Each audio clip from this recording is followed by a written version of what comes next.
അത്ഭുതങ്ങൾ തീർന്നിട്ടില്ല, അടയാളങ്ങൾ തീർന്നിട്ടില്ല കാലത്തിൽ ഈ ലോകത്തിൽ. എൻ്റെ പേര് മറിയാമ്മ ജോസഫ്. ഞാൻ കരിമ്പയിൽ നിന്നും വരുന്നു. എനിക്ക് 9 കൊല്ലമായി ചുമയായിരുന്നു. കഴിഞ്ഞ വെള്ളിയാഴ്ച അച്ഛൻ വിളിച്ചറിഞ്ഞു കുത്തി കുത്തി ചുമയ്ക്കുന്ന ഒരാൾക്ക് സൗഖ്യം കൊടുക്കുന്നുവെന്ന്. ഞാൻ പിന്നെ 2 തലവണ വെച്ചായിരുന്നു കിടന്നുകൊണ്ടിരുന്നത്. പിന്നെ എനിക്ക് തലവണ വെക്കേണ്ട ആവശ്യമേ വന്നിട്ടില്ല. ചുമ മാറി.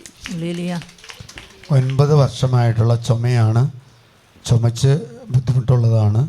2 തലവണ വെച്ച് കിടന്നിരുന്നത്. കഴിഞ്ഞ വെള്ളിയാഴ്ച അല്ലേ? കഴിഞ്ഞ വെള്ളിയാഴ്ച ശുശ്രൂഷയിൽ പങ്കെടുത്തപ്പോൾ ആ ചുമ പൂർണ്ണമായിട്ട് സൗഖ്യം നൽകി കർത്താവ് അനുഗ്രഹിച്ചു. സന്ദേശം വിളിച്ചു പറയുന്നതും കേട്ടു അല്ലേ? സന്ദേശം പറയുന്നത് കേട്ടു. അപ്പോൾ ചേച്ചി വിശ്വസിച്ചു.